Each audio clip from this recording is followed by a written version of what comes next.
Sa gitna ng mga taong nagkakasiyahan, habang bumabaha ng tawanan, kasama ang alak at mga pagkain.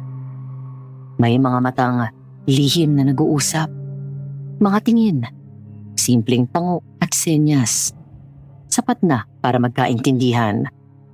Mula sa dilim ay may humablot sa binatang dayo sa baryo na yun. Kasunod nito ay pasimpleng pumunta sa likod ng bahay ang isa.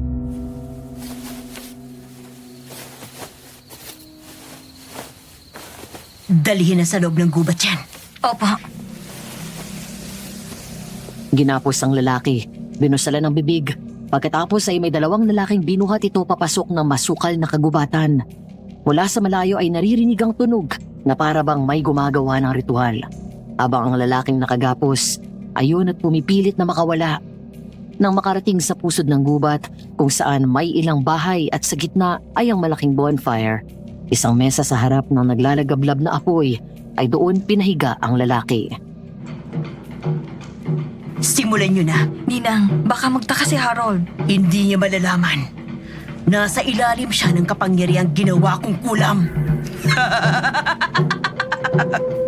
Yung mga ibang dayo, ihahanda po ba natin sila sa ibang mga bisita? Oo, Ninang, paano sa araw ng kasal ko? pareho ng plano. Paano si Harold? Pamilya niya yun. Kapag ginawa na natin siyang isa sa atin, wala na rin siyang magagawa. Baka isa pa siya sa mga kumain sa katawan ng pamilya niya.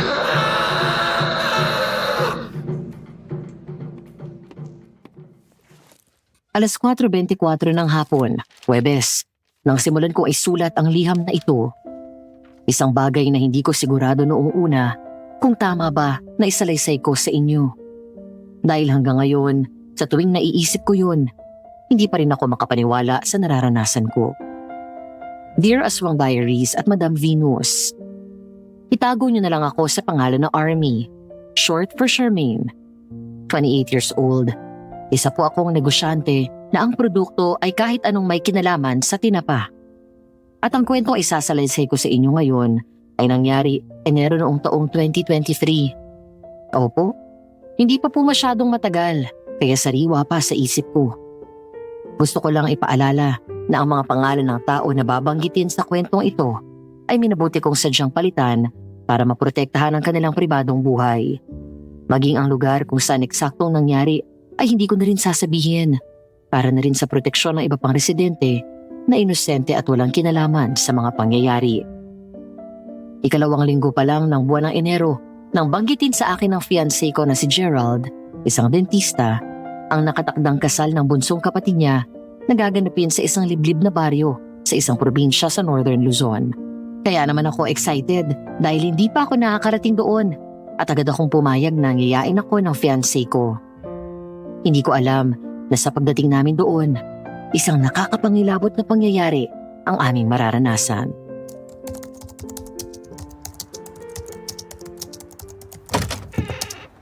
Hi, baby! Musta sa klinik? Okay lang, maraming pasyente. Ang tagal bago matapos yung nagpakabit ng veneers. Kumain ka na ba? Hindi pa. Niyayaya nga ako ni Doc Anthony. Gustong uminom pero umayaw ako. Alam ko kasi na hindi ka kakain hanggat wala ako. Well, tama ka naman doon. Pero kung sinabi mong lalabas kayo, di naman kita pipigilan. Alam ko naman yun. Ayoko lang talagang lumabas ngayon dahil mas gusto kitang kasama ngayong gabi. Isang buwan ka rin sa US. Ang tagal mong nalayo sa akin. Tapos hindi pa tayo magkasama ng Pasko at bagong taon. Ang akala ko nga uuwi ka ng maaga eh. Sorry na. Naatraso ako sa pasyente ko eh. Halika nga dito, pakis nga. Namiss kita ng sobra-sobra. I missed you too.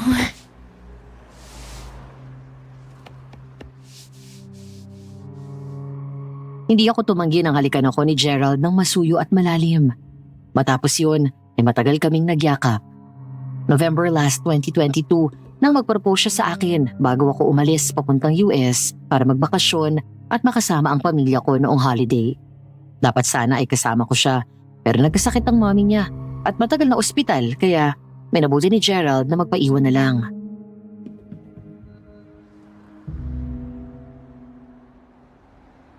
Nagigilty nga ako eh. Hindi ako nakasama. Nakapangako pa naman ako kay tito at tita. Naiintindihan naman nila. Sinabi ko na nagkasakit ang mami mo.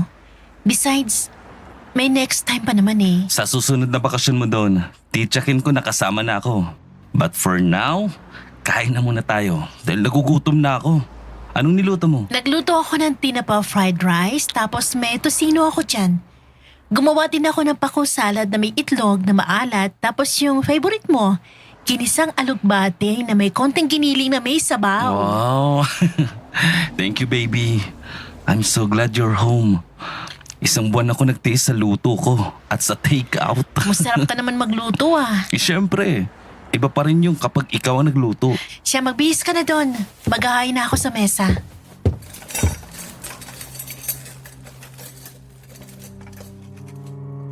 Naligo sandali si Gerald habang abala ako sa kusina. Habang nagbibihis siya, ay bigla niyang nabuksan ang usapan tungkol sa nalalapit na kasal ng kapatid niya.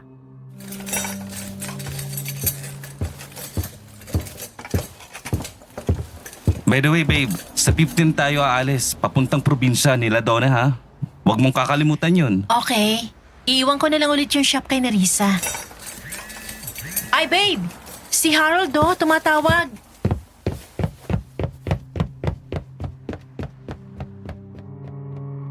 Nagmamadaling lumabas ng kwarto si Gerald at sinagot ang tawag ng kapatid.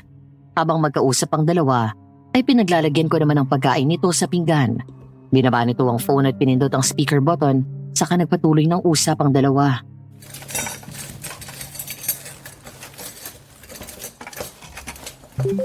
Oh, bakit ka napatawag? Kuya, nakaredy na ba yung sasakyan niyo papunta dito? Oo, nakaayos na lahat. Bakit? Wala. Nino-double check ko lang. Siya nga pala. Pakisabi kay Ate Army, magdala naman siya ng produkto niya dito na smoked tinapa. Pati yung tinapa in oil. Pinagmamalaki ko yun sa pamilya ni Donna eh. Gusto romantic man ng parents niya. Sige, magdadala ako. Salamat, ate! Tsaka, para sakaling hindi nyo trip ang mga pagkain dito, at least may dala kayo. Kasal mo. Dapat maraming handa. Tapos, gusto mo kaming pakainin ng pagkain na dala namin? May balak ka bang gutumin kami? Hindi naman. Baka kasi manibago kayo. Probinsya-probinsya kasi to eh. Siyempre, ibang luto nila. Ako nga medyo nahirapan pa rin kumain ng pagkain nila dito hanggang ngayon. Sige, kami nang bahala. Salamat, kuya. Ate! You're welcome.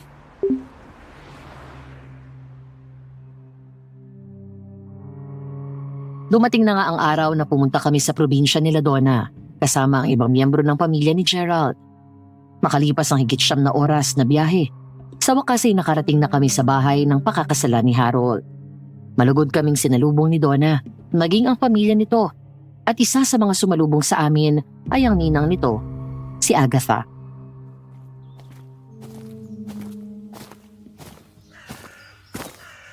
Hi, Ate Army. Kuya Gerald, pasok kayo. Magandang umaga po. Magandang umaga naman. Halika, pumasok kayo. Ate Army! Buti nakasama ka. Ang akala namin hindi ka na makakapunta dahil kauuwi mo lang galing US. Pwede pa naman ako hindi pumunta sa kasal niyo? Halika, ate. Pasok kayo.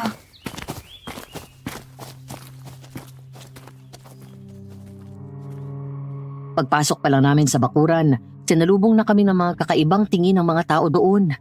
Hindi rin nakaligtas sa akin ang masangsang at malansang amoy sa paligid.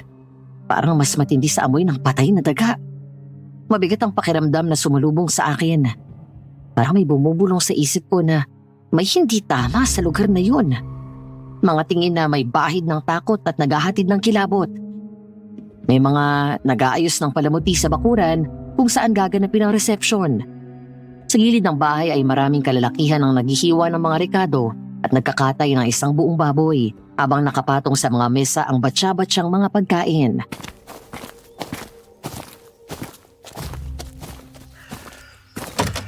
Pasok ko kayo. Harold, dalhin mo sila sa bahay, sa likod, nang makapagpahinga na muna. Maya-maya ay maghahain na ng umagahan at makakain na kayo. Thank you po. Mahal, yung mga gamit nila.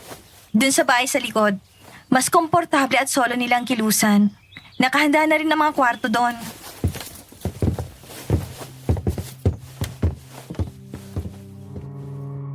Nang dalhin kami sa bahay na tinutukoy ni Donna, muli na naman kaming sinalubong ng mabigat na aura sa loob. Doon pa lang sa first floor, parang marami nang nakasunod ng tingin sa amin kahit wala namang ibang tao, maliban sa amin. Umakyat kami sa second floor at pinatuloy sa dalawang nakahandang kwarto.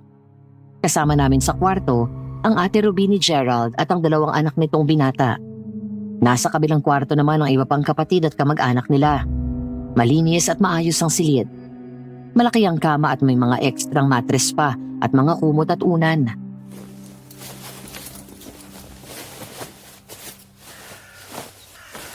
Ay, salamat.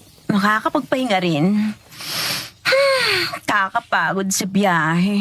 Baby, sabay na tayong maligo. Mauna ka na. Ibibigay ko lang itong mga pasalubong natin para sa mga in-laws ni Harold. Hintayin na kita.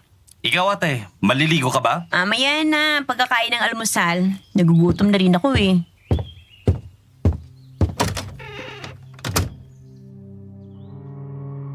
Habang nasa banyo si Gerald, bumalik ako sa bahay nila Donna at binigay ang dala namin na bili ni Harold.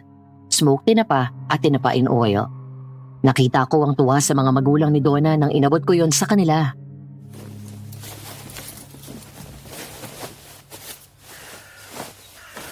Mang Walter, para po sa inyo. Tay, si Ate Army po mismong gumawa niyan. Sarili niyang negosyo yan. Nako, ito ba yung pinagmamalaki sa amin itong si Harold? Ay sabi niya ay masarap daw ang tinda mong tinapa. Amoy pa lang, nakakagutom na. Salamat po at sana po magustuhan nyo. Family recipe po yan. Tindera po kasi ng tinapa ang grandparents ko. Sa ganun po nila binuhay at pinag-aral yung mga anak nila. Kaya kami ni Mami, pinagpatuloy yon. Hanggang sa mag-migrate sila sa US at naiwan ako dito. Ayoko po kasing iwan yung negosyo tsaka si Gerald. Nakakatuwa naman na may kaya mo na bata pa pero may malasakit sa negosyo. May tutulong po ba ako sa pagluluto? Nako ate, hindi na, wag na. Kami nang bahala dito. Marami naman nag-aasikaso sa labas. Magpahinga na lang kayo at mamaya mamamasyal kayo dun sa ilog.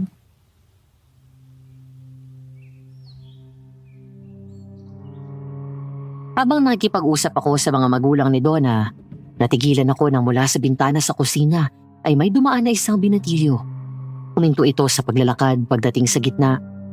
Bigla akong kinalibutan ng dahan-dahan itong lumingon sa akin pagkatapos ay ngumisi ito ng nakakatakot.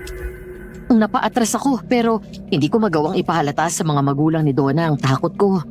Ang buong akala ko ay aalis din ang binatilyo pero nanatili siyang nakatitig sa akin hanggang sa dumating si Gerald. Babe! Halika na, maligo na tayo. Babe, yung binatilyo sa bintana, nakatitig siya sa akin. Doon lumingon si Donna at ang mga magulang niya, maging si Gerald. Pero nakakunot noo lang ang mga ito sabay muling tumingin sa akin. Nang tumingin ako muli sa bintana ay wala na doon ang binatilyo.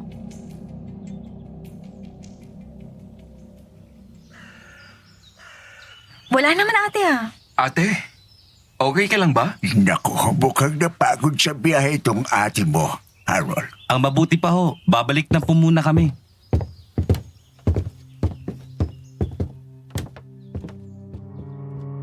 Nang makabalik kami sa tinutuluyan namin, ay nag-aalalang humarap sa akin si Gerald. Inawakan pa niya ang magkabila kong pisngi at tinaplos yun.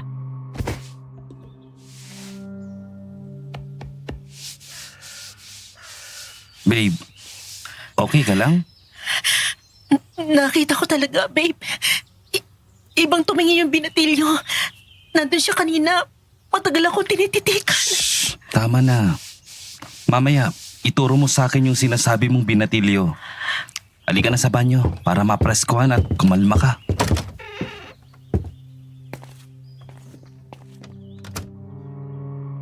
Niyaya akong lumabas ni Gerald para maglakad-lakad. Napapaligiran ng baryo iyon ng mga bundok. Kahit napatag at sementado na ang daan, ay liblib na liblib pa rin ang baryong iyon. Malamig at presko ang hangin. Tahimik at sa di kalayuan ay naririnig namin ang lagaslas ng tubig mula sa ilog.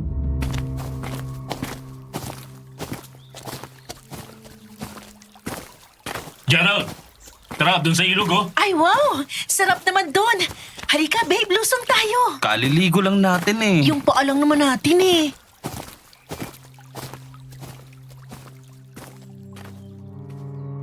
Para kaming mga batang excited pumunta sa ilog. Nakapagbakasyon na ako sa mga liblib na probinsya gaya nito. Pero iba ang ganda ng lugar na yon. Parang lahat ng nakikita ko ay bago sa paningin ko. Nang makarating kami sa ilog, tuwang-tuwa akong makita ang malinaw at malamig na tubig. Agad nagtalunan ng mga pamangkin ni Gerald pati ang mga pinsan nito.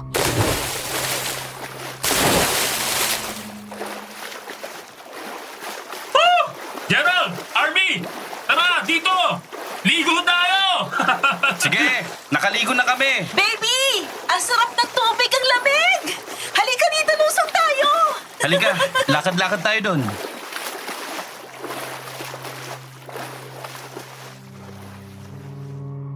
Magkahawak kamay kami na naglakad at bahagyang lumayo sa mga kasama namin.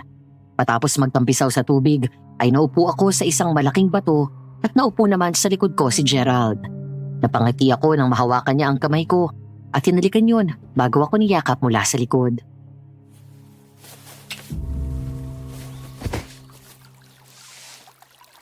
Nasaan ang engagement ring mo?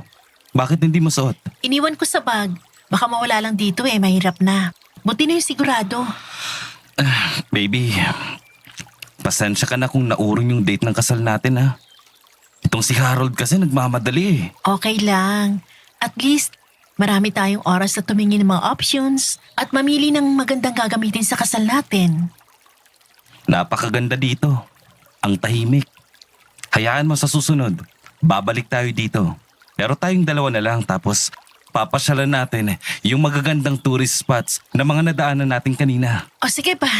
Mula na umuwi ako, hindi pa tayo ulit nakakapagbakasyon. Hoy, Lucas! Huwag kayong pupunta sa malalim! Dito lang kayo! Sige, baka may humila sa paa nyo dyan! Hindi natin kabisado tong ilog na to! Mukhang hindi kayo taga rito. Lolo naman, ginulat niyo po ako.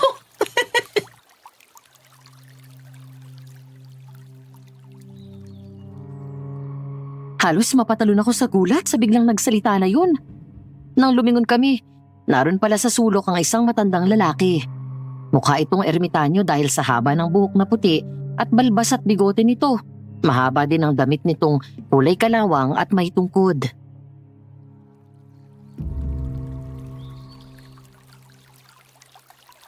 Mga dayo kayo dito sa baryong to, ano? Opo, taga Maynila kami. Ako po pala si Gerald. Ito po si Army, ang mapapangasawa ko. Ako naman si Harriet. Nakita ko. Nandiyan kayo galing kila Walter. Opo. Ikakasal po kasi bukas yung kapatid ko. Kay Donna po. Taga rito rin po kayo? Oo. Pero doon ako sa bungad nito nakatira. Yung puting rest house. Matanong ko lang kayo. Sigurado bang kapatid mo na pakakasalan niyang si Donna? Opo. Siguro. Ang mga kabataan ngayon, minsan sila mismo ang nagdadala ng kapahamakan sa sarili nila. Hindi mo na kinikilala ang taong pinipili nila. Ano pong ibig niyo sabihin? Hindi kayo dapat pumunta dito. Sinusuong nyo ang sarili nyo sa matinding panganib. Ano pong panganib? Hindi nyo ba alam na ang baryong ito ay sinumpa? Eto, isuot nyo ito habang narito kayo. At wag na wag nyong huhubarin kung ayaw nyong mapahamak. At kapag may nangyaring hindi maganda, gamitin mo itong panlaban. Patalim? Para saan? Basta kunin mo at itago mo. At bumili kayo ng asin sa bayan at bawang. Dikdikin nyo ito at ihalo sa asin. Wag na wag nyong ipapakita sa mga tao dyan. Naiintindihan nyo? Opo.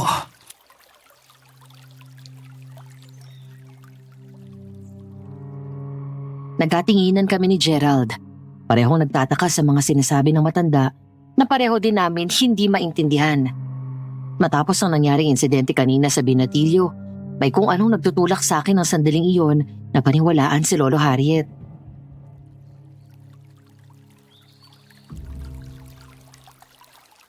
Sige po, bibili kami mamaya. Kuya, kakain na! Sige! Susunod na kami! Isa pa. Wag na wag kayong kakain ng mga ihahanda nila na hindi pamilyar sa inyo. Naiintindihan nyo? Opo. Salamat po sa paalala.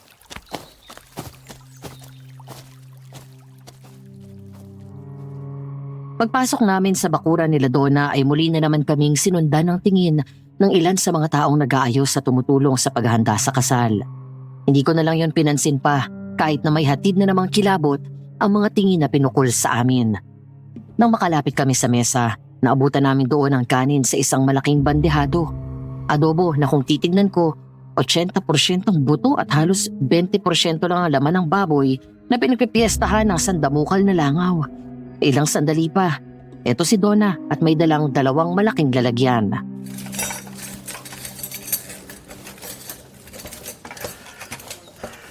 Kuya, ate, kain kayo ng marami ha. Kain lang kayo ng kain. Maraming pagkain.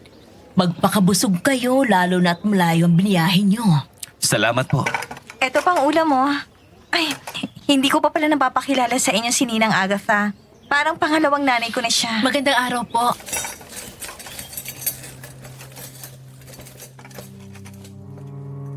Natigilan kami ni Gerald nang ilapag ni Donna ang isa pang ulam. Laman loob na may sarsa. Mukhang isaw pero kakaiba ang itsura ng isaw na yun kumpara sa mga normal na nakikita ko sa mga nagbebenta ng ihaw-ihaw malapit sa bahay namin. Maya-maya, may dumating na lalaki na may dalang aluminum na malaking lalagyan. Mula doon ay sinali nito ang laman sa isa pang bakanting lalagyan sa amin. Nagkatinginan na naman kami ni Gerald, maging ang mga kapatid niya, nang makita na sinali nito ang kilawin na isda at sinawsaw doon ang kamay nitong nanlilimahid sa dumi at nangingitim pa ang mga kuko sa daliri nito. Umiral ang pagiging doktor ni Gerald at palihim na sumenyas na huwag kumuha sa kahit ano sa mga yun.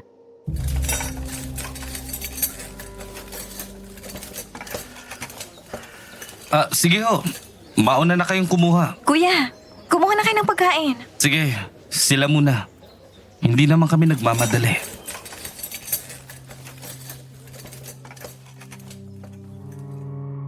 Kung hindi pa weird ang mga nauna kong sinabi, Madam Venus, eto pa ang mas labis naming pinagtataka. Ang kanin na dinadapuan ng mga langaw, pero wala man lang nag-abalang magtaboy. At ang mga taong naunang kumuha sa amin ng pagkain ay parang mga hayok na kinain ng mga nakahanda doon. Sunod-sunod ang subo. Parang hindi ngumunguya at parang 1 linggong hindi kumain ng mga ito. Sa isang sulok ay nakita ko ang binatilyong nakatitig sa akin kanina na may hawak na hilaw na buto na may konting laman at kinakain yun ng hilaw. Hanggang sa tawagin kami ni Harold.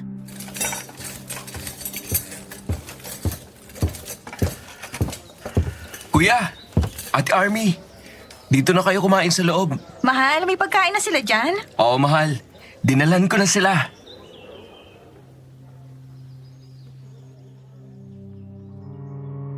Nagmamadali kaming pumasok sa tinutuluyan namin at agad yung sinarado ni Harold. Pagdating doon ay may nakita kaming kanin at chicken na fritada. Meron ding konting ulam na hinain nila sa labas pero nasa tabi yun.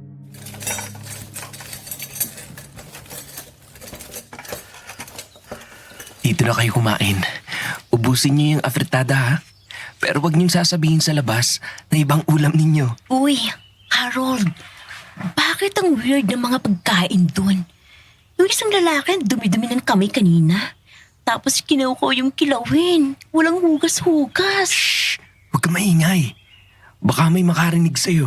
Oo nga, sorry. Pero bakit ganun ang ulam? Sorry, hindi ako nag-iinarte. Hindi rin ako maselan sa pagkain, alam niyo yan. Pero iba yung hinain nila. Ewan ko pero hindi ko kayang kainin yun eh. Harold, may nangyayari ba dito na hindi mo sinasabi sa amin? Ha? O, wala. Sige, lalabas na ako. Ay siya nga pala. Kapag tinanong nila kung kinain ninyo yung ulam nila, sabihin nyo na lang oo. Sige, kami na bahala. Nga pala, anong oras ang kasal niyo bukas? Gabi, mga 9:00. Ano? Bakit gabi? Yun daw ang tradisyon dito sa baryo nila eh. Gustong sundin yun ni Donna. Ewan ko sa'yo, Harold. Napaka-weird nitong pamilya ng jowa mo. Si ate talaga, yung bibig mo. Ay, sorry naman. Eh bakit? Totoo naman na. Kain na tayo, ate. Mabuti pa nga. Uy, Gerald. Mamaya nga labas tayo. Punta tayo sa bayan. Doon na lang tayo kumain para makakain din ng maayos yung mga bata. Mabuti pa nga.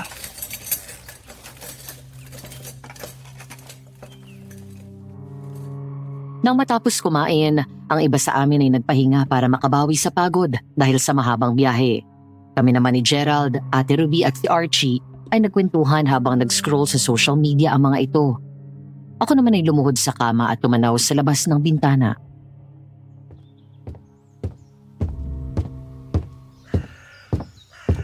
Babe, hindi ka ba matutulog? Hindi, mamaya na lang. Nakatulog naman ako sa biyahe. Ate, lipat muna kayo sa kabilang kwarto, bilis. Gagawa lang kami ng baby ni Army. Sira ulo. Palalayasin niyo pa ako Doon kayo sa banyo. Sige ba? Takpan nyo na lang tenga nyo kapag napalakas ang sigaw namin. Naku ate, huwag ka makikinig dyan. Binibiro ka lang yan. Sira ulo tong jowa mo, no? Doktor pa naman.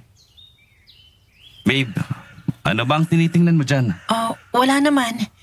Pinapanood ko lang yung mga nagluluto kung paano kinakatay ang baboy.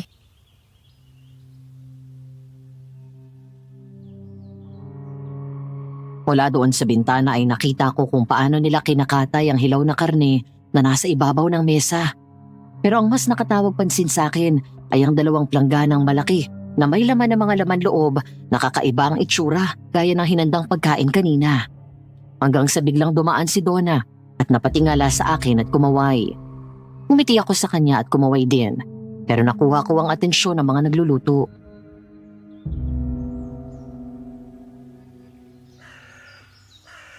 Hi ate! Okay lang kayo dyan? Oo, nagpapahinga lang kami dito.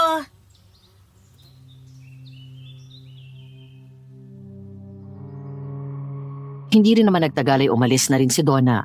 Bumalik ang tingin ko sa kinakatay na karne at sa weird na laman loob na yun. Kinuha ko ang cellphone ko at piniktura ng mga kusinero. Nanlaki ang mga mata ko nang biglang lumingon sa akin ang dalawang kusinero at masama akong tinitigan. Bigla akong umalis sa bintana at naupo sa kama, kaya napalingon sa akin si Gerald.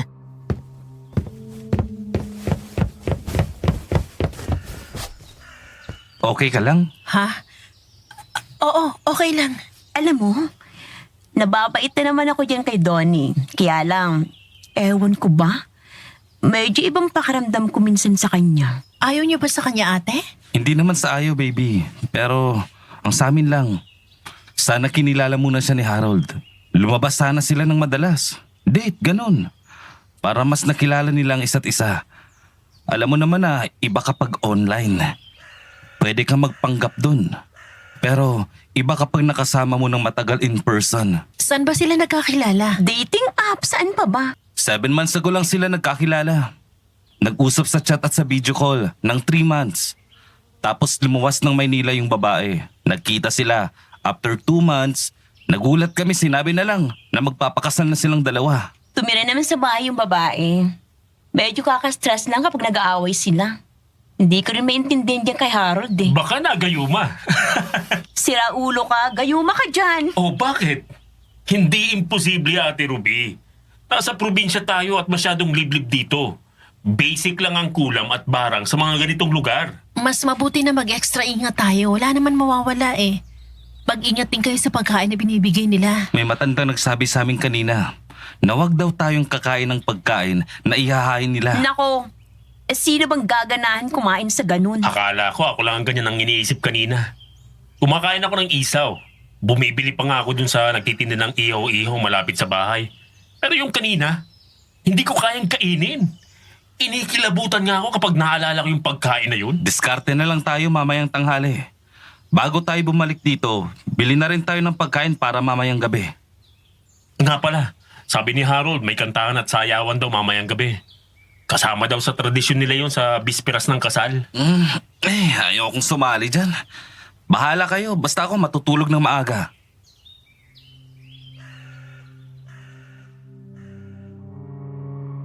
Ginawa namin ang naunang plano. Pasado 12:00 ng tanghali nang lumabas kami at magkunwaring mamamasyal sa town proper. Pagbalik namin sa bahay nila Donna ay abala pa rin ang mga tao.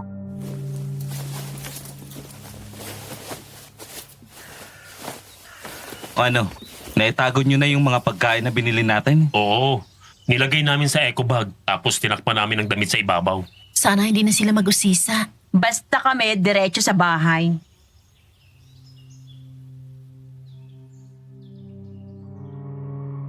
Nang makababa kami sa sasakyan, ay ganun nga ang ginawa namin.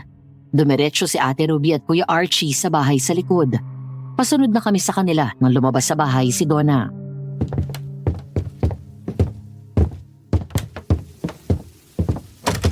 Ay, Ate Army, nandito na pala kayo. Kain na, pinaghain na namin kayo. Ha? Mamaya na siguro. Nabusog kami sa kinain namin kaninang umaga tsaka may nagtitinda ng empanada dun sa bayan eh. Nagpabili yung mga bata kaya napakain din kami. Kokonti yun. Kailangan yung kumain ng marami. Sige na.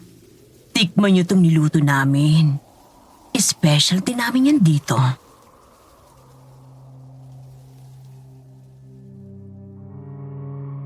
Nang tiningnan ko ang mesa, naroon sa ibabaw ang dinuguan na walang sabaw o sarsa. May kung anong maliit na prito na hindi ko alam kung anong parte ng baboy. May kaldereta na gaya kanina almusal at adobo na mas marami ang buto kesa laman. Isama mo na rin ang sangkaterbang langaw na pinagpipiestahan ng pagkain. Nagkatinginan kami ni Gerald nang maupo si Agatha sa harap namin.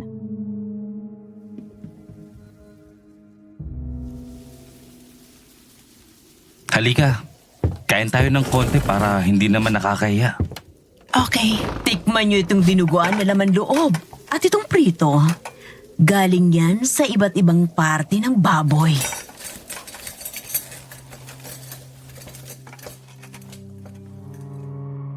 Tiningnan ko ang dinuguan, Madam Venus.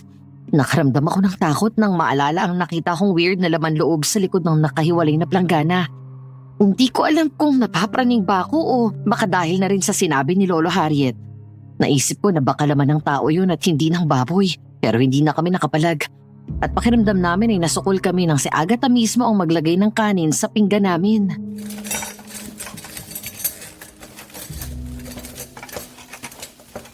Ay, konti lang. Okay na po ito, baka di ko maubos eh. Busog pa po kasi ako. Anong gusto mo? Itong dinuguan? Ate, ito na lang pong kaldereta. Hindi po kasi kami mahilig kumain ng laman loob. Hindi ka kumakain ito? Pati mga chicharon bulaklak? Si Army po hindi. Kasi hindi niya nakalakihan na nagluluto ng ganyan ng parents niya. Kami naman po, galing po kasi ako sa pamilya ng mga doktor kaya ingat din sa kinakain. Ganun ba? Ayos na po kami dito sa kaldereta. Thank you po.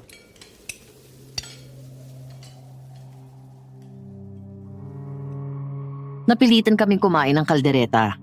Masarap ang sauce in fairness, pero nang kagatin namin ang kapirasong laman, nagkatingin kami ni Gerald nang hindi namin yun makagat dahil sa tigas. Hanggang sa dumating si Harold, kasunod si Archie. Maya-maya ay sumunod si Donna.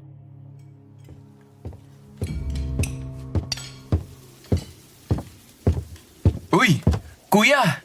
May pakbit akong niluto. Gusto ninyo? Ay, wow! Sige! Mas mahilig pala kayo sa gulay. Ganun nga po. Ate, pwede ho bang magtanong? Sige. Ano yun? Mula po kasi kanina na dumating kami, napansin ko na halos hindi humiwalay ang tingin sa amin ng mga taga rito. Parang galit sila. Hindi sila galit. Pasensya ka na sa kanila at ganyan lang tumingin ng mga yan. Mga taga Maynila kasi kayo. Bihira din ang napapadpad na taga-syudad dito. Hindi lang sila sanay. Ang sarap nitong pakbet mo. Nag-abala ka pa sa pagluluto, mahal. Napagod ka tuloy. Marami namang pagkain na niluluto sila sa likod. Ayos lang ako, mahal. Paborito kasi ito ng pamilya namin. Hindi nawawala sa bawat tandaan namin ang gulay. Speaking of gulay. Oh, yung pinabili mong bawang at asin. Nariyan na pala yung kalamansi at luya.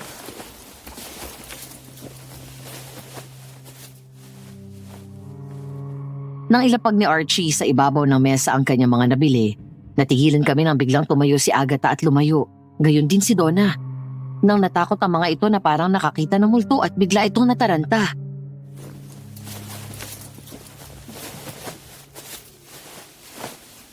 Oh, sige, maiwan ko na kayo, ha? May gagawin pa pala ako sa loob. Ako rin, mahal. Isasama ako kay Ninang. Tutulungan ko rin siya. Oh, anong nangyari sa mga yun? Uy! Pritong baboy at dinuguan. Ang sarap!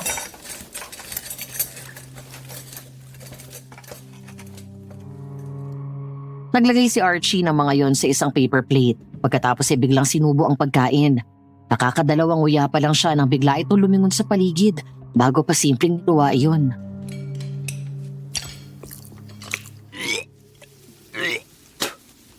Putya, ano yun? Hindi masarap. Seryoso? Oo, tol. Hindi ako nag-iinarte. Pero ang lansa ng lasa. Ewan, hindi ko maintindihan. Bakit mo kasi kinain? Kaya nga binigyan ko kayo ng gulay eh. Kuya Gerald, pumasok na kayo sa loob. Ako nang bahala dito. Dalhin nyo na yung mga pinabili ko. Magagamit nyo yan mamaya.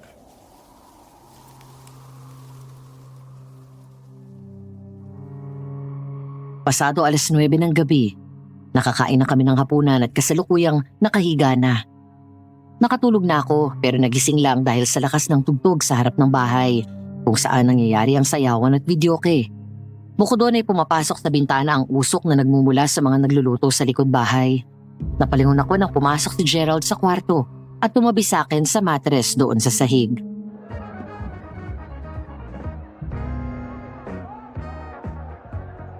Ang sakit sa mata ng usok. Nakaka-suffocate. Oo nga eh. Nakasarado na bintana pero pumapasok pa rin dito ang amoy. Lumabas ako sandali. Parang nakakahilo yung amoy ng usok. Hindi siya amoy panggatong. Basta may iba.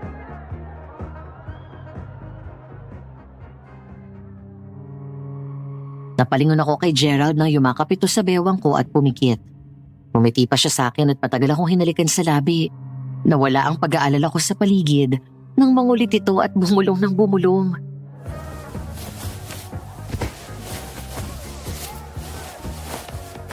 Mamaya ha, kapag nakatulog na sila ate. Tumigil ka. Sige na babe. Nakakaya naman kila ate. Tsaka na, pag-uwi natin.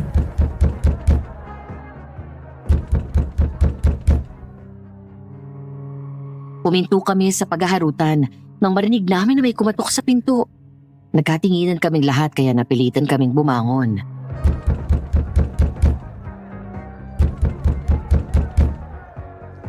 Ate Army? Kuya Gerald? Nandyan na!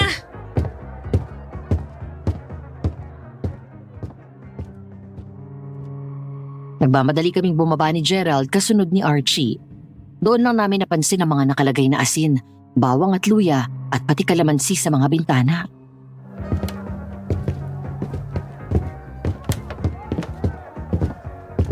Bakit may mga ganito sa bintana? Nilagay ni Harold. Huwag daw natin aalisin.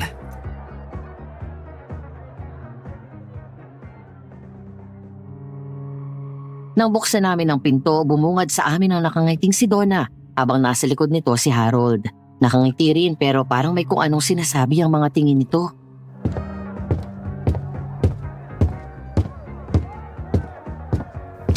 Ate, anong ginagawa niyo dito? Ali kayo, doon tayo. Makisaya kayo sa amin. Bilis! Hinahanap kayo nila Tatay Walter at ni Nanay. Sige, susunod na lang kami. Sumunod kayo ah. Hihintayin namin kayo. Sige, mag-aayos lang kami. Mauna ka na mahal. May sasabihin lang ako kila kuya. Tungkol sa bayad dun sa driver. Bilisan mo. Palagi ka nalang wala sa tabi ko. Oo, sandali lang to.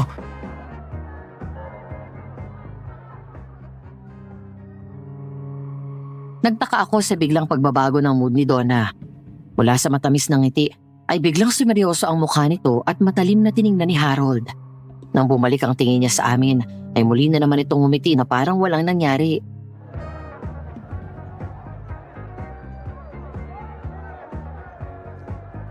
Sige ate, dito na muna ako. Ano yun? Bakit ganun kanya kausapin? Huwag mo nang isipin yun. Basta makinig kayo ng mabuti. Kahit anong mangyari, huwag kayong maghihiwa-hiwalay ate. Bilangin mo palagi kung kumpleto kayo ha? Ano ba kasing nangyayari? Basta mag-iingat kayo.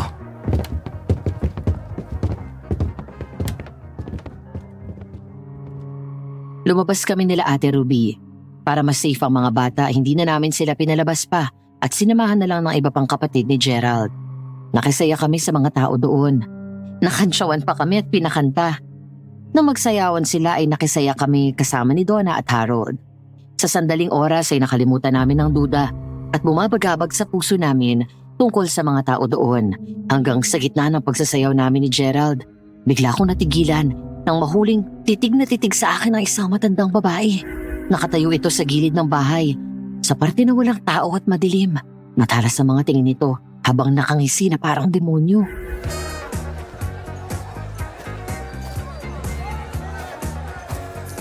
Babe, okay ka lang? Bakit parang bigla kang pinagpawisan? Oh, nanlalamig ang mga kamay mo.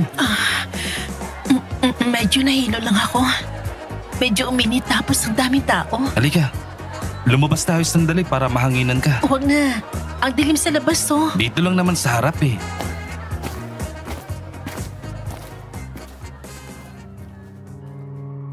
Umawak ako ng mahigpit sa kamay ni Gerald habang dumadaan kami sa gitna ng mga taong nagsasayawan. Nakaramdam ako ng takot nang sundan kami ng tingin ng mga ito. Ang iba ay parang sadyang nilalapit ang mukha sa akin at inaamoy ako. Pero mabilis din nilang nilalayo ang sarili sa akin. Mga tingin na parang takam na takam sa isang masarap na putahe.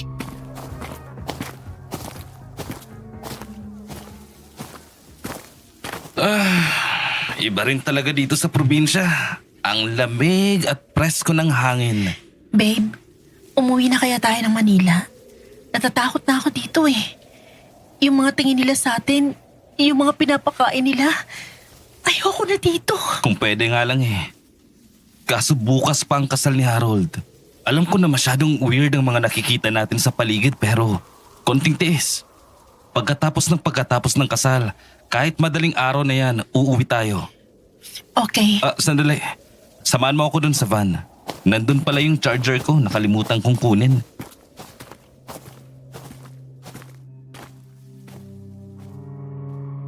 Mula sa kinatatayuan namin ay naglakad kami papunta sa kotse na nakaparada. Mga 3 bahay ang layo mula sa bahay nila Donna.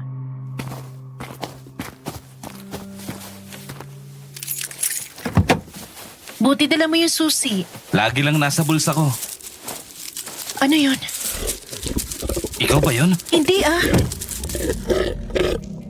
Nang isarado ni Gerald ang pinto ng kotse matapos kunin ang charger, bigla akong sumiksik na kanya nang muling marinig ang nakakatakot na ahangil na yun.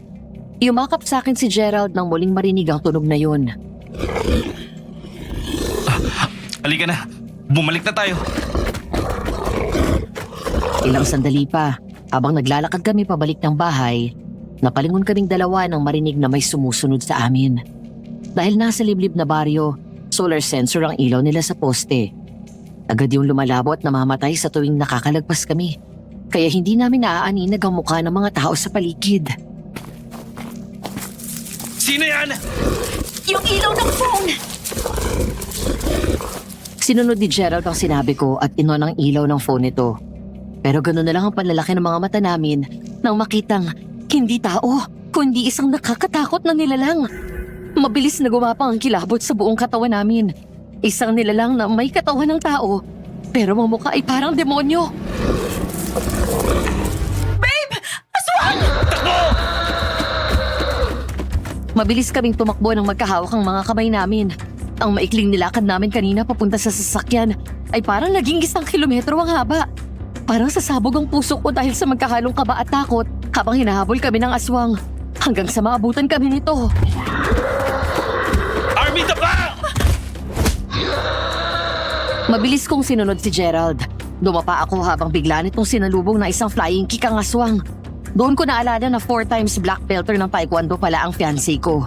Sa bawat pagsugod ng aswang ay sipa, tadyak at suntok ang inabot nito. Kahit na konti ay hindi ko siya nakitaan ng nagpadaig sa takot. Hanggang sa nakatsyempo ang aswang at nagawa nitong salagi ng pag-atake ni Gerald. Gerald! Baby, go! Tumakbo ka na! Takbo, bilis! Iwan mo na ako dito! Hindi kita iiwan dito! Tulong! Tulungan niyo kami! Ah! Nahawakan niya ito sa leeg at akmang sasakmalin. Pero sinakal din niya ang aswang. Dahil sa sobrang dilim, nanginginig ang mga kamay na binuksan ko ang flashlight sa phone ko. Pagkatapos ay mabilis na naghanap ang mata ko sa paligid nang pwede kong magamit laban sa aswang. Lord, help me. Help us, please. Anong gagawin ko? Sa kakalingon ko sa paligid, may nakita akong isang luma at kinakalawang na screwdriver na walang handle. Malapit dito ang charger na kinuha namin sa sasakyan. Mabilis akong gumapang palapit, saka dinampot ang mga yun. Akmang kakagatin na ng aswang si Gerald nang tumakbo ako. Kasabay ng pagsigaw ko ay sumigaw din si Gerald.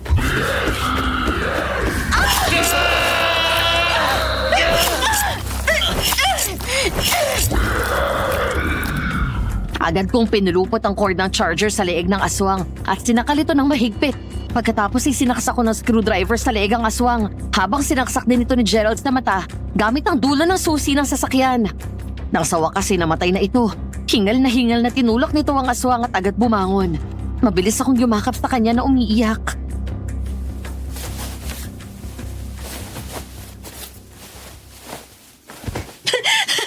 Babe, Tama na.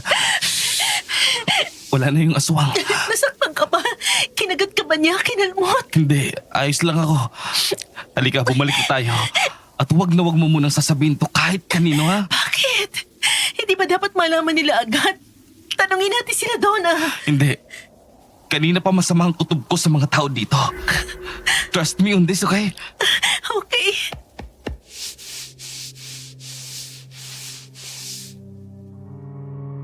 Pagdating namin sa loob ng bakuran sa gitna ng karamihan ng mga tao sa dance floor, inawi namin sila para lang makapasok. Pero habang nasa gitna kami, napapansin namin na sadya kaming ginigit-git ng mga ito na parang ayaw kaming padaanin.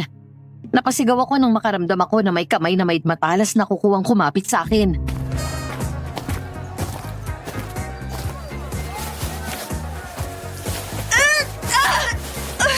Huwag niyo ko hawakan. Lumayo kayo! Layo! Gerald! Mga aswang din sila! Nang tumingin kami sa paligid, napasigaw ako nang makitang 4 sa mga taong gumigit-git sa amin, naging aswang. Ang mukha ng mga ito ay gaya sa naunang aswang na nakalaban namin. Nalilisik ang mga mata na kulay pula. Maitim ang balat at kulubot habang matalas ang mga ngipin at kuko sa kamay. Lumayo kayo! Papatayin ko kayo! Ah! Nang sumigaw ng malakas si Gerald, biglang lumakas ang tugtog. Kaya lalong nagsayawan at nagsigawan ng mga tao. Walang kaalam-alam sa nangyayari sa amin sa gitna ng dance floor. Mahigpit akong niyakap ni Gerald habang tinutulak at sinisipa ang mga ito hanggang sa nakita ko ang tali sa kwintas na leg niya. Babe! Yung pintas na bigyan ni Lolo Harriet! Mabilis namin yung hinubad mula sa leg namin at halos idikit yun sa mukha ng mga aswang. Biglang lumayo ang mga ito sa amin at doon nagtinginan sa amin ang mga bisita. Takang-taka si Ate Ruby at Archie nang makita kami. Si Agatha at Donna na tila nakita ang mga nangyayari ay hindi man lang lumapit at nakatitig din ang masama sa amin. Habang pag-aalala naman ang nabasa ko sa mukha ni Harold.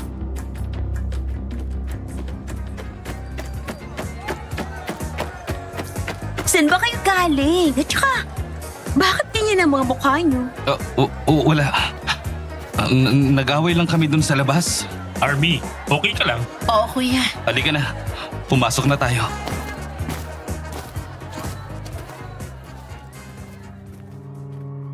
Nagmamadali kaming bumalik sa tinutuluyan namin. Habang nagkunwari kaming hindi nag-uusap ni Gerald. Nang umakyat na sa kwarto sila Ate Ruby at Kuya Archie, doon ko biglang naramdaman ng panghihina at nawalan ng balanse. Napaupo ako sa semento. Nagmamadaling lumapit sa akin si Gerald at niyakap ako ng mahigpit. Mahina akong umiyak sa mga bisig niya.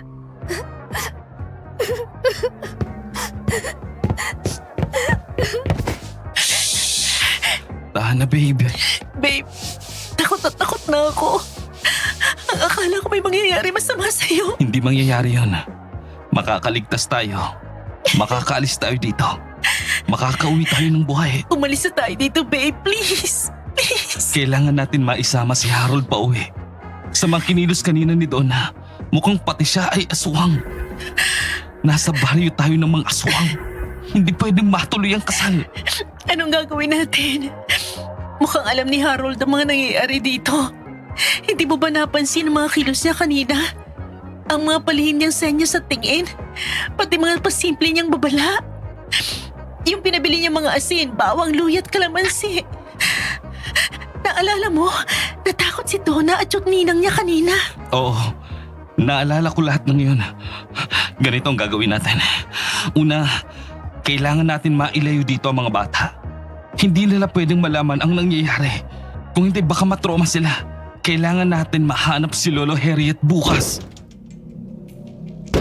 Bigla kaming lumingon sa pinto at bintana nang marinig namin ang mga kumakalampag doon. Nagkatinginan kaming dalawa ni Gerald, kaya agad kaming tumayo at lumayo. Ilang sandali pa, nagtatakang bumaba ang mga kapatid ni Gerald at pinsan. Sino ba yun? Bakit pa sila nangangalampag? Buksan mo nga. Wag! Ayos ah! Druid pa kayo? Kapag binuksan mo yan, mamamatay tayong lahat dito. Ah? Bakit? Hindi lahat ng mga nakatira dito ay tao. Dahil napapaligiran tayo ng mga kampo ng dilim.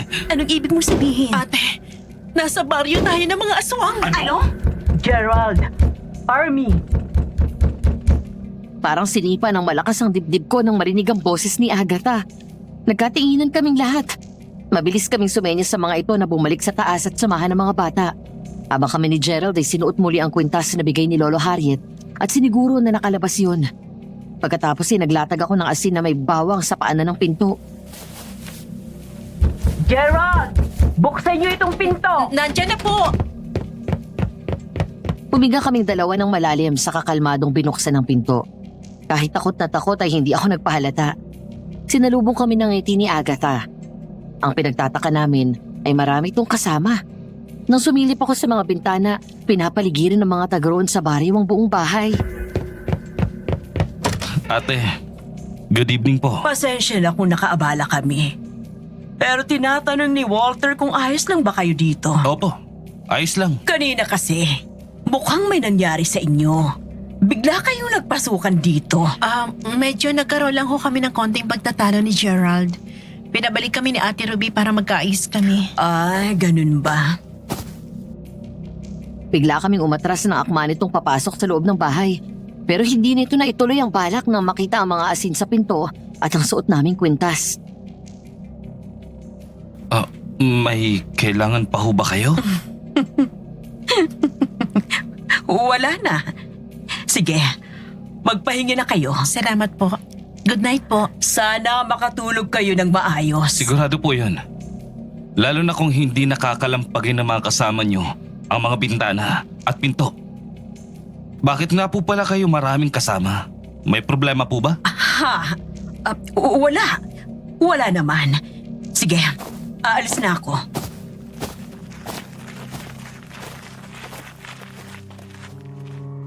Dahan-dahang humakbang ang mga ito paatras habang matalim ang tingin sa amin ng mga nalilisik nitong mga mata. Hanggang sa tuluyan na silang nakaalis. Pagsarado namin ng pinto ay saka pa lang kami nakahinga ng maluwag. Hindi pa nagtatagal ay isang text message ang natanggap namin mula kay Harold.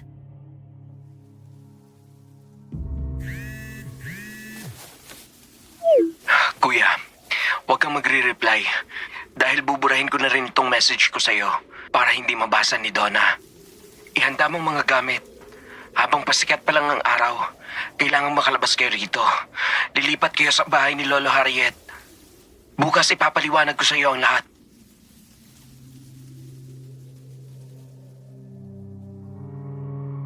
Alas 5 pa lang ay gising na ang ibang kapatid at pamangkin ni Gerald.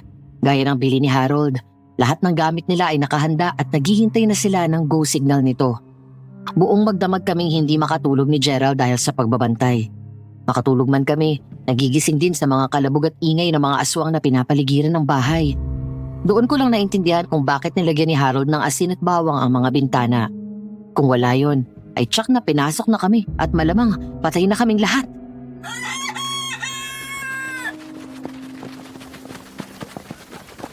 Babe, tingnan mo. Ano yun?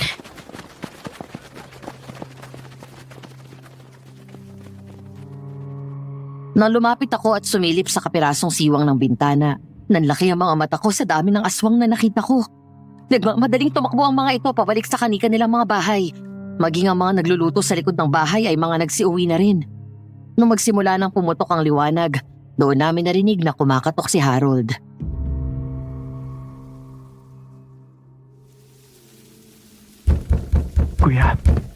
Kuya Gerald, buksan mo to bilis.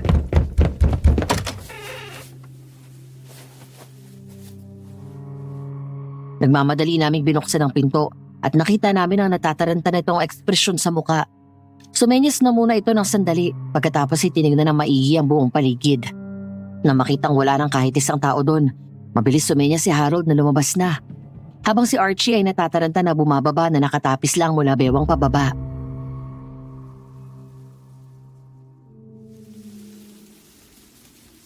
Bilisan ninyo.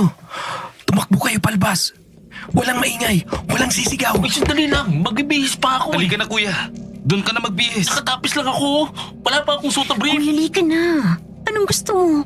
Umalis ng walang salawan o ilalaga ng mga aswang yung bambulyas mo? Sabi ko nga, labas na, bilis. Karga ang mga bata, sukbit ang mga bag.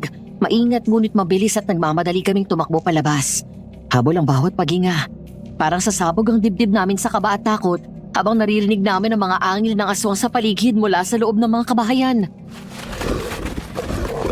Gerald, may humahabol na dalawang aswang sa atin. Takbo! Bilis! Sumakay agad kayo.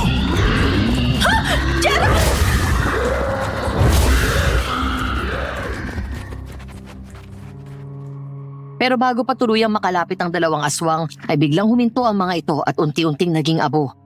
Dahil doon ay nagmamadali kaming sumakay sa dala naming mga sasakyan at mabilis yung pinasibat.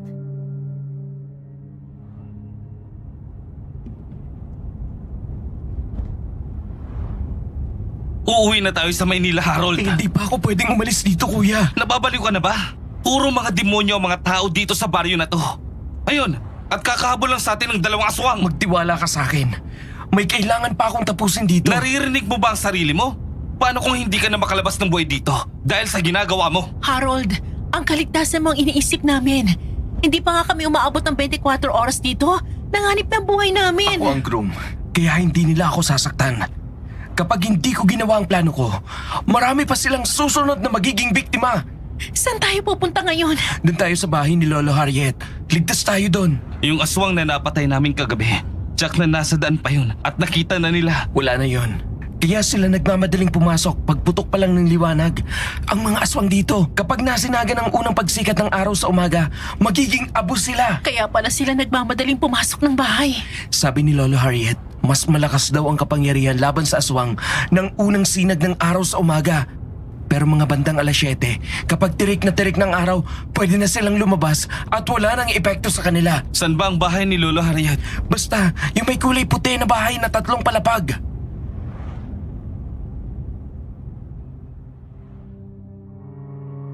Makalipas ang wala pang 1 minuto ay huminto kami sa tapat na isang malawak na bakuran. May kulay puti na bahay doon na may 3 palapag at ang nasa likod nito ay mataas na kabundukan at masukal na gubat. Ang bahay doon sa loob ay mukhang rest house. Maganda at maliwalas sa labas pa lang. Nang makababa kami ng sasakyan, magaan na pakiramdam ang sumalubong sa amin. Malayong malayo sa nararamdaman namin sa bahay nila Donna.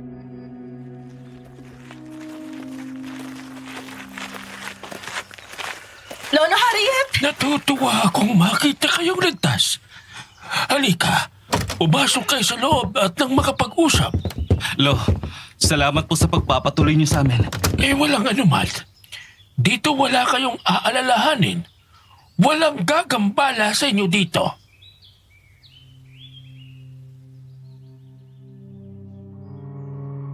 Pagdating namin doon ay sinalubong kami ng ilang kasambahay nila.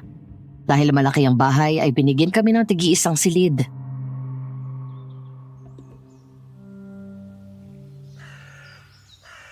Ala, sige. Pagpahingayin nyo, mga bata. Kapag nagutom kayo, maraming pagkain. Kahit maglaro sila dyan sa bakuran, hindi nila kayo malalapitan. Hindi kayo makikita ng mga aswang. Talaga po? Oo, kaya ipanatag nyo ang kalooban nyo.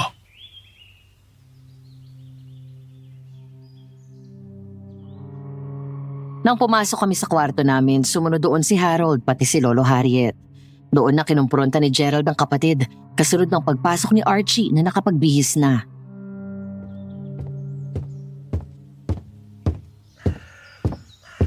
Ano bang nangyayari ha, Harold?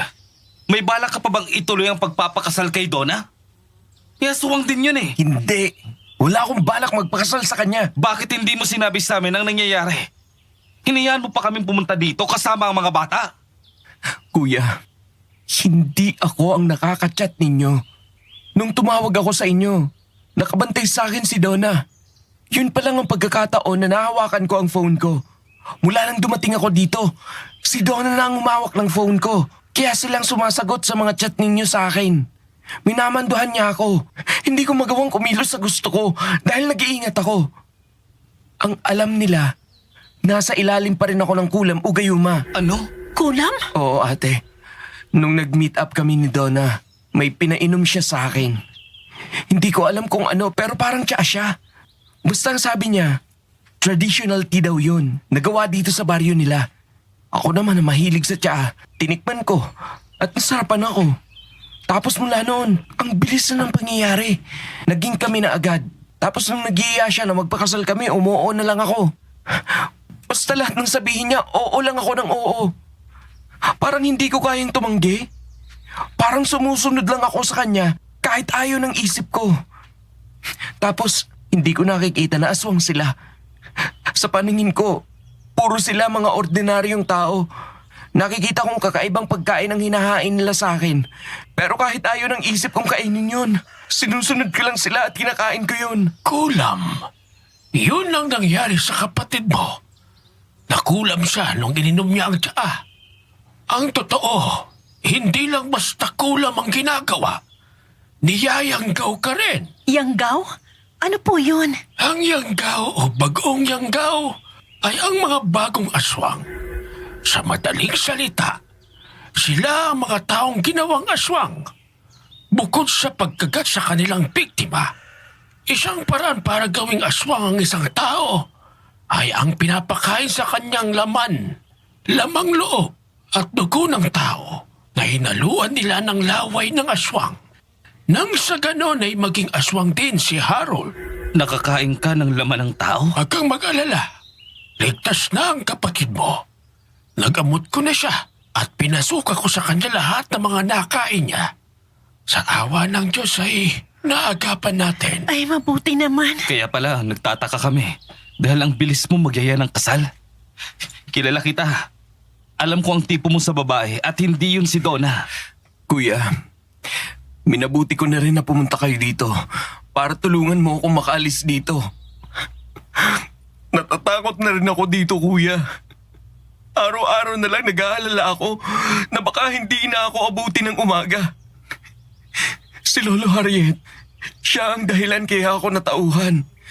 Bigla niya akong binato ng asin at doon lang ako parang natauhan. Yung pakiramdam na nakawala ako sa mahigpit na pagkakatali. Ganon.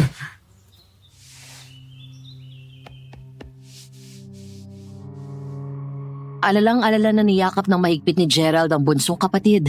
Saka parang bata na ginulo ang buhok nito. Pagkatapos ay hindi nahihiyang hinalikan nito sa ulo.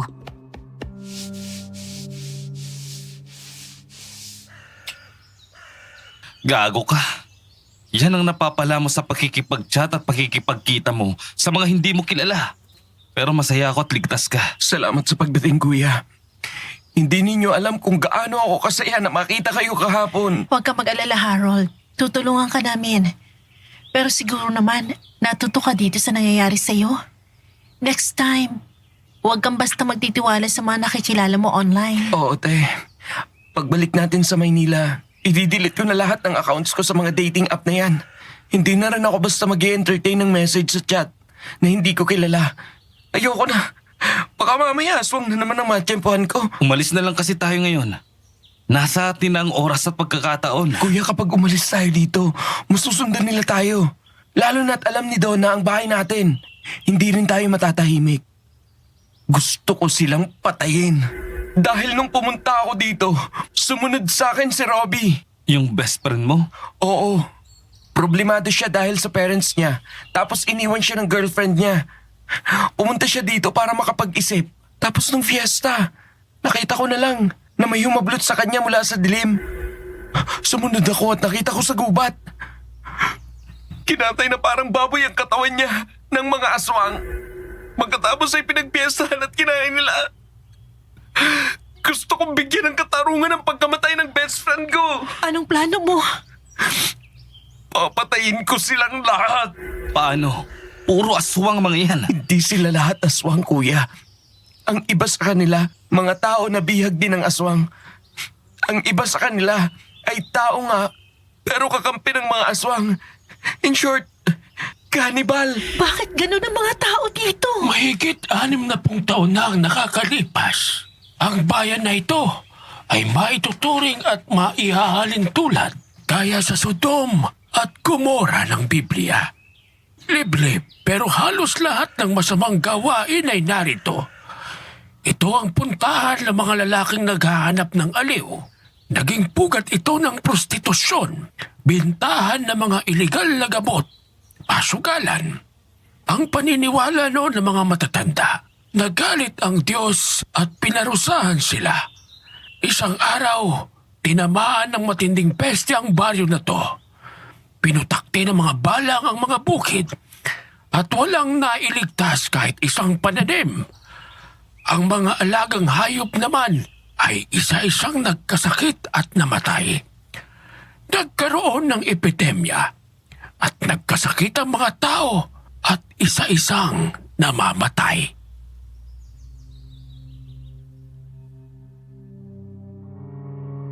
Nagkatinginan kaming lahat. Hindi namin nakalain na ganun kalalim at kabigat ang pinagmulan ng lahat.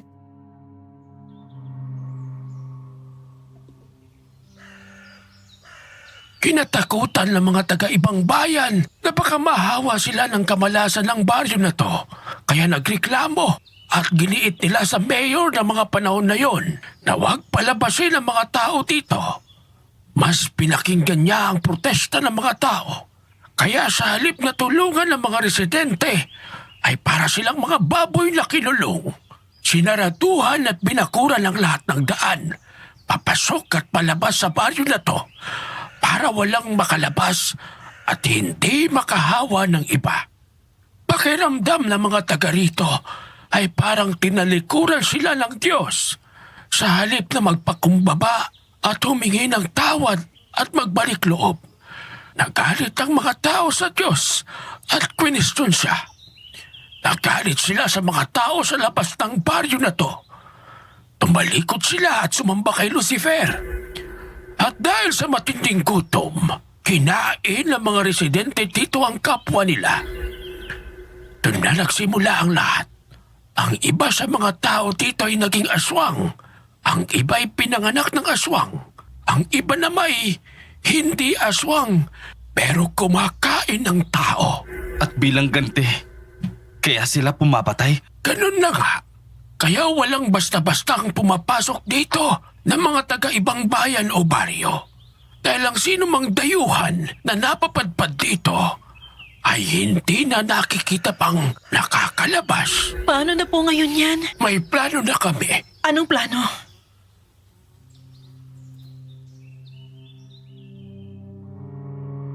Pasado 7:00, habang naghahanda kami ni Gerald at nagbibihis, napahinto ako nang tumanaw sa madilim na paligid. Sa bawat segundo na lumilipas at papalapit ang oras ng kasal ni Harold, abot langit ng kaba at takot na nararamdaman ko. Hindi pa rin ako makapaniwala na naipit kami sa isang laban na kahit na panaginip ay hindi ko naisip na mangyayari sa akin. Madam Venus, doon ko lang napatunayan kung gaano kahalaga ang relasyon at takot ko sa Diyos. Doon ko lang nalaman kung gaano ko siya kailangan. Na sa mga sandaling yun, bukod sa mga armas at pangontra sa aswang na bigay ni Lolo Harriet, ang Panginoon lang ang aming magiging sandigan at lakas. Ang siyang tanging magpoprotekta sa amin.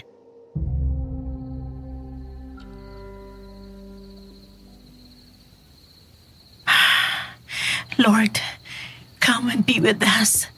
Deliver us from all evil. Amen. Babe, okay ka lang? Hindi ka panipaniwala kapag sinagot kita ng oo. Okay lang ako. Sorry. Pati ikaw nadamay sa gulo na ginawa ni Harold. Hindi mo kailangan mag-sorry. Magpapakasal na tayo. Magiging pamilya ko na rin sila. Lakasan mo ang loob mo ha. Kahit anong mangyari, wag na wag kang lalayo sa akin. Okay. Gerald, Army, halina kayo at aalis na tayo. Ako lang maghahatid sa inyo. Lo, baka mapano po kayo eh. Kami na lang. Huwag kayong mag-alala at hindi naman nila ako mapapansin. Mas lalong delikado kung kayo lang ang pupunta doon. Nakasunod ako sa inyo hanggang doon sa kasal. Opo.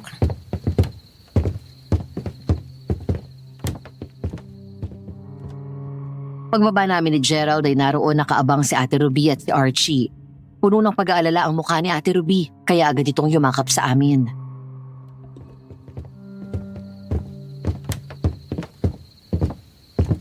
Hihintayin namin kayo ha. Mag-iingat kayo. Habang nandun kayo, maghihintay kami dito. Salamat ate. Ihanda niyo na rin ang mga gamit. Pagbalik namin ay aalis tayo kaagad. Sige, ako nang bahala. Army, mag-iingat ka ha. Salamat ate. Insan, kailangan mo talagang kasama ako. Marami pa akong pangarap sa buhay. Liligawan ko pa yung sexing kapitbahay ko. Ayoko pang mamatay. Edi sumama ka doon. Kunwari ka pa, manunood ka lang ng porn eh. Uy ate ha, masamang mambintang. Sige nga. Ano yung narinig ko kaninang humahalinghing sa kwarto mo, Aber? Huwag kang mag-alala, iho. Makakalabas ka ng buhay doon. Magagamit mo pa yang si Junjun. Si Kuya Archie talaga oh. Halika na nga.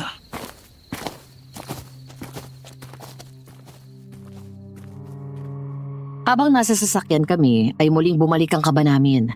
Dala ang bag kung saan naroon ang mga gamit na panlaban at pangontra. Ang bote na may laman na banal na tubig, maraming asin, katas ng kalamansi at pinitpit na bawang at luya. Meron din itong dinikdik na kamangyan at katas ng bulaklak ng anipay. Matapos mapagsama-sama sa bote ay inorasyonan ni Lolo Harriet.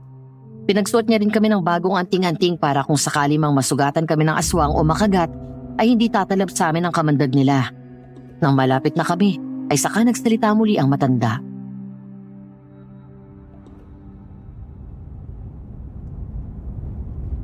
Huwag kayong matakot. Nasa paligid nyo lang ako. Nagpapantay. Hindi kayo mapapahabak. Manalig kayo sa Diyos. Opo. Maraming salamat po. Nandito na tayo, guys. Kalma, okay? Kumilos ng normal. Huwag niyong kakalimutan. Sa paglalim ng gabi, doon sila isa-isang magpapalit ng anyo. Mag-iingat kayo. Opo.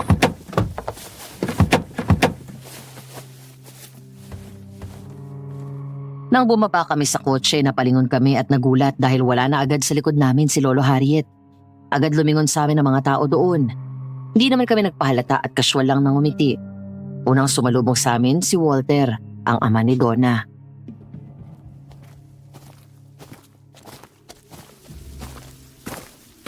Gerald, mabuti at narito na kayo.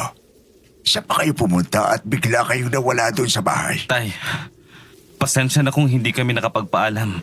Bigla kasing sumakit ang tiyan ng mga pamangkin ko. Dinala namin kaagad sila sa malapit na ospital.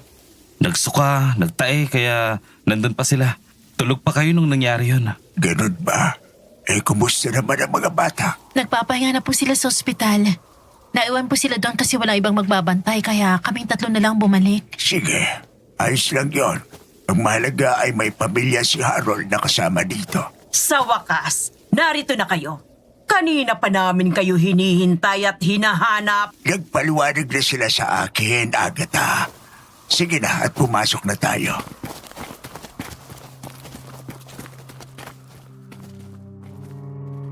Gaya kahapon nang dumating kami, nagtinginan sa aming muli ang mga tao doon na para bang yun ang unang beses nilang makakita ng ibang tao. Ngayon ay may bahid na ng galit ang tingin nila na pinupukol sa amin. Pagdating sa loob ng bahay nila Donna, naabutan namin siyang nakasuot ng simpleng damit pangkasal at may maikling belo. Mabilis itong umiti sa amin habang agad kinuwento ni Mang Walter ang alibay na sinabi namin.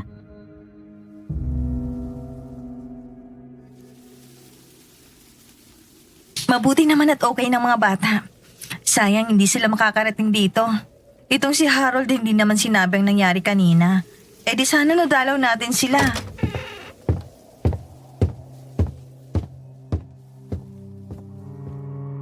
Mula sa kwarto ay lumabas si Harold. Nakasuot na itim na Amerikana na may vest pero walang coat. Binigay nito ang necktie kay Gerald at nagpatulong pa itong isuot iyon.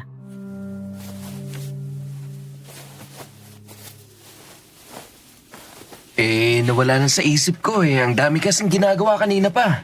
Nakapagpahinga naman ba kayo? Opo, maayos naman ang tulog namin. Donna, saan pala gaganapin yung kasal? Doon sa bahay namin sa loob ng gubat.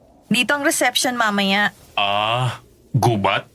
Sa ganitong oras? Okay. Huwag kang mag-alala kuya, malapit lang yun dito. Halika na, Donna. Nalalapit ng oras. Opo, Ninang.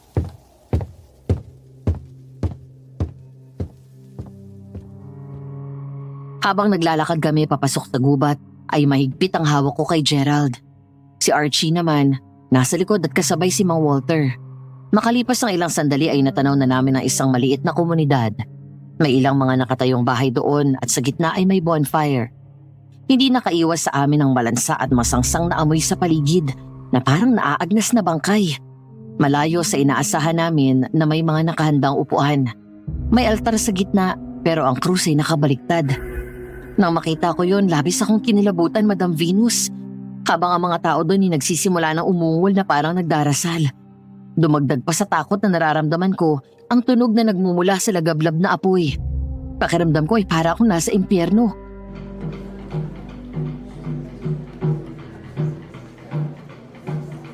Mga kasama, magsisimula na tayo. Mang Walter, nasaan po mag-o-officiate ng kasal? Si Agatha na ang gagawa nun. Po, siyang magkakasal sa kanila? Magsisimula na. Narito tayo ngayon para saksihan ang pag-iisang dibdib ni Harold at Donna. Ngayong gabi, masasaksihan natin ang muling madadagdagan ng ating lahi.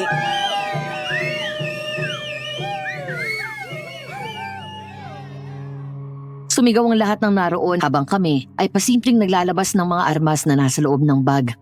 Ilang sandali pa, napalingon kami kay Mang Walter nang ibigay nito sa amin ng isang baril. Labis kaming nagtaka at tinignan namin siya.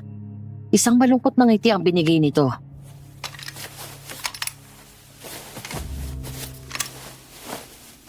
Tutulungan ko kayo makatakas. Nang sa ganun ay makalaya na rin kami ang asawa ko. Pero ang akala ko po... Hindi kami aswang. Bihag lang kami ni Agatha. Hindi kami makalis dito dahil niyanggaw niya ang anak namin. Pero hindi na kaya ng konsensya namin na mag-asawa na hayaan silang pumatay ng mga inosenteng tao. Ano pong gagawin niyo? Masakit man pero kung kinakailangan kong isakripisyo ang buhay ng anak ko para sa kaligtasan ng lahat, gagawin ko. Marami dito ay gaya namin. Bihag ng mga aswang at hindi makatakas. Ang sino mang magtangka sa aming tumakas at mahuli, tiyak na magiging hapunan ng mga aswa. Alam po ba ito ni Harold? Hindi. Wala akong pinagsasabihan. Hindi ko rin siya makausap dahil lagi silang nakabantay sa amin. Maging alerto kayo. May ginawa akong bomba. Ibabato ko ito mamaya. At malakas ito kaya tumakbo kayo ng mabilis palayo sa malaking apoy na iyon. Opo. Salamat po sa tulong nyo, Mang Walter. Donna, tinatanggap mo ba na maging asawa si Harold? Sa hirap at ginhawa, sa lungkot at saya, hanggang sa kamatayan. Tinatanggap ko po. Ikaw, Harold, tinatanggap mo ba si Donna na maging asawa mo? Sa hirap at ginhawa, sa lungkot at saya, hanggang sa kamatayan.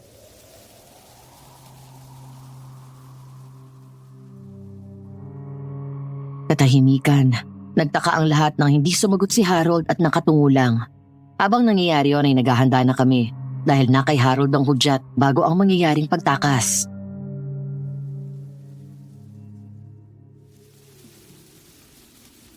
Harold, Mahal, bakit hindi ka sumasagot? Tinatanong ka ni Ninang. Inaasahan mo talaga na oo ang isasagot ko sa'yo? Ano? Ano bang sinasabi mo dyan? I'm sorry, Donna. Pero hindi ako magpapakasal sa'yo. Ano? Hindi mo pwedeng gawin to. Huwag mo akong pahiyain sa harap ng mga kamag-anak ko. Hindi ako magpapakasal sa isang aswang na gaya mo!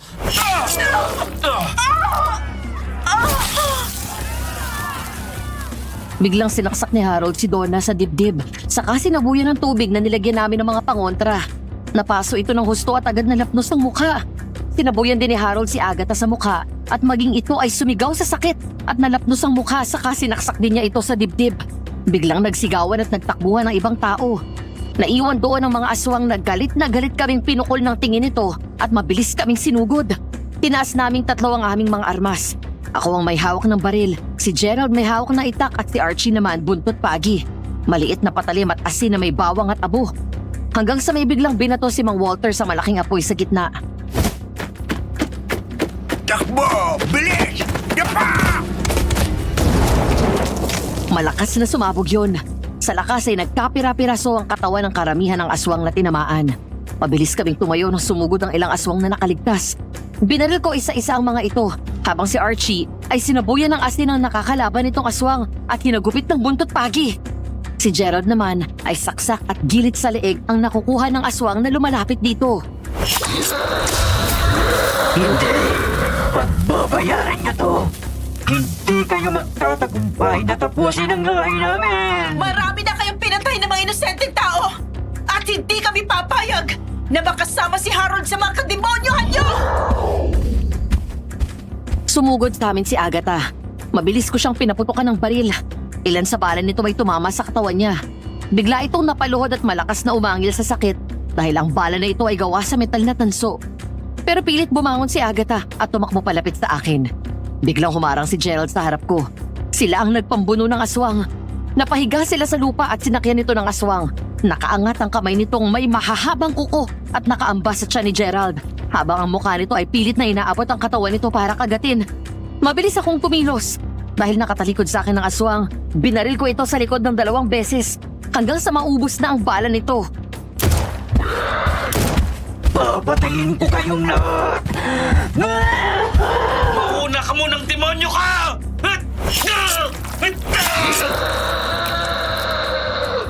Muling sinaksak ni Gerald sa dibdib si Agatha. Pero nanlaban nito at akmang sasaksakin din ito ng matulis na kuko si Gerald. Mabilis akong kumilos at dinampot ang nakita kong isa pang baril na mukhang nabitiwan ni Mang Walter.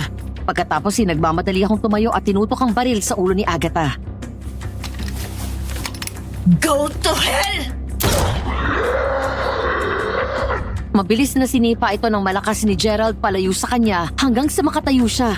Pagkatapos ay muli niyang sinipa ito ng malakas, kaya napaatras si Agatha at natisod ang paa at bumagsak sa naglalagablab na apoy.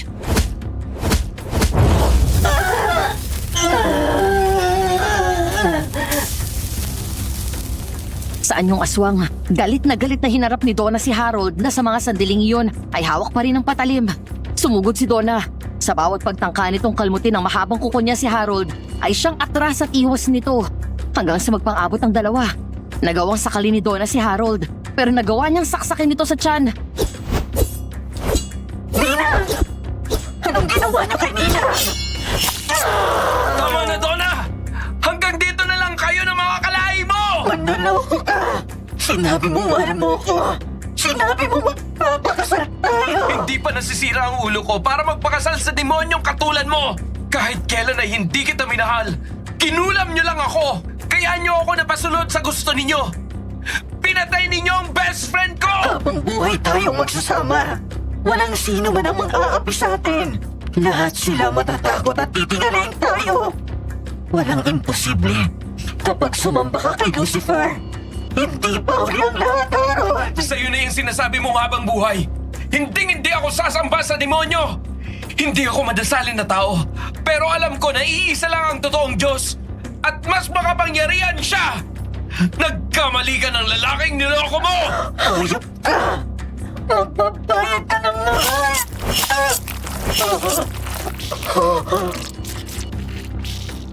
Biglang lumiyad si Donna nang mula sa likod ay may sumaktak sa kanya. Hindi lang isa, kundi 3 beses. Sinamantala yun ni Harold at mabilis na sinaksak sa leeg si Donna.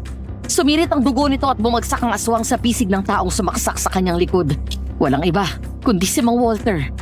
Umiiyak na niyakap nito ang anak kasama ang asawa nito.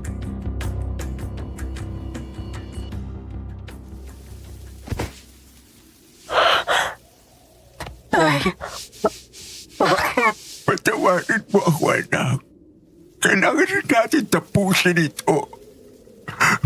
Marami ng buhay ang nasasakripisyo.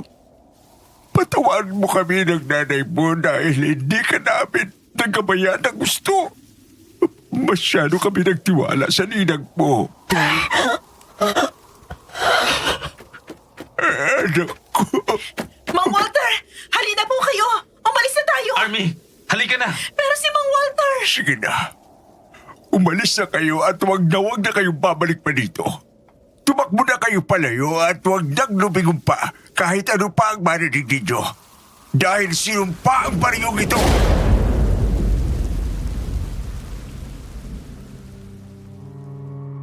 Mabilis kaming tumakbo ni Gerald kasama si Archie.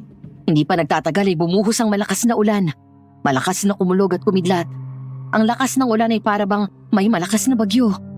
Makailang beses kumidlat ng malakas at may mga tinamaan na puno sa bundok.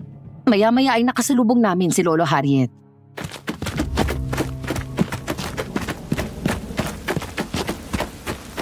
Bilisan niyo! Baka gumuho ang lupa mula sa bundok.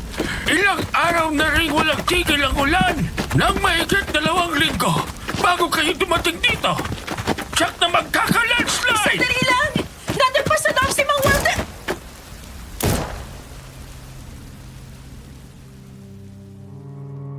Napahindo kami sa pagtakbo nang marinig namin ang 2 malakas na putok mula sa malayo. Pumalo ang luha ko sa tubig ulan. Hindi ako lumingon gaya ng bili ni Mang Walter. Kahit hindi ko nakita, alam ko na kinitil niya at ng asawa nito ang kanilang buhay.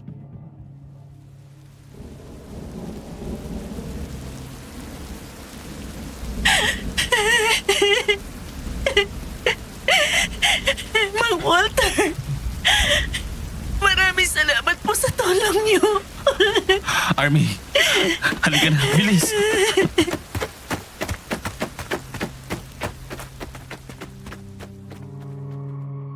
Ilang linggo na ang nakalilipas mula na makauwi kami dito sa Cavite. Sobrang laking pasasalamat namin sa Panginoon na kumpleto kaming nakauwi ng ligtas at walang sugat kahit isa sa amin. Bukod doon ay kasama na namin si Harold. Samantala habang naliligo ako, napalingon ako nang bumukas ang pinto ng banyo at pumasok si Gerald.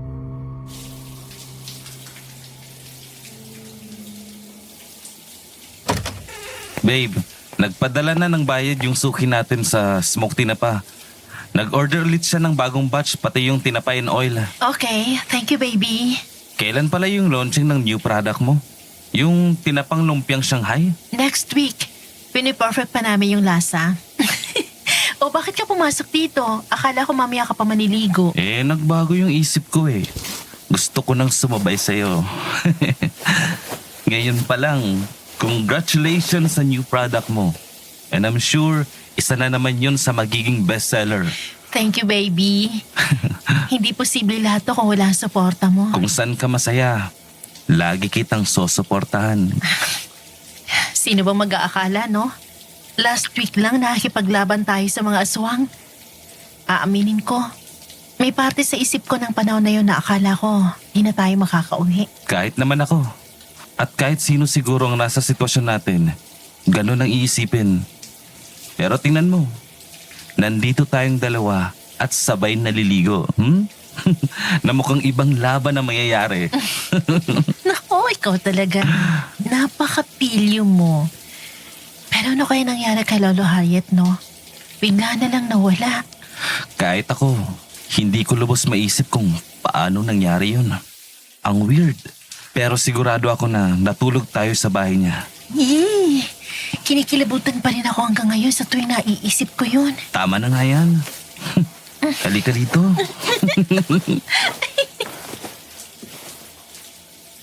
Mga pulis at ilang matinong mga residente sa bungad ng baryo na yon na nakausap namin, wala daw ganong matanda na may ganong pangalan ang nakatira doon.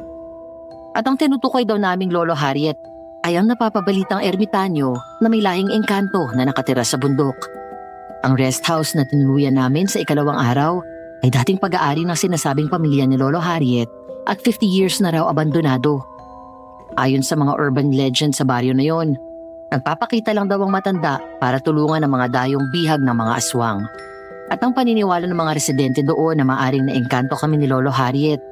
Kaya ang tingin namin sa rest house na yon nang pumunta kami ay parang bago. Samantala, sa kasamaang palad ay namatay si Mang Walter na napagalaman ko na dati palang sundalo. At ang kanyang asawa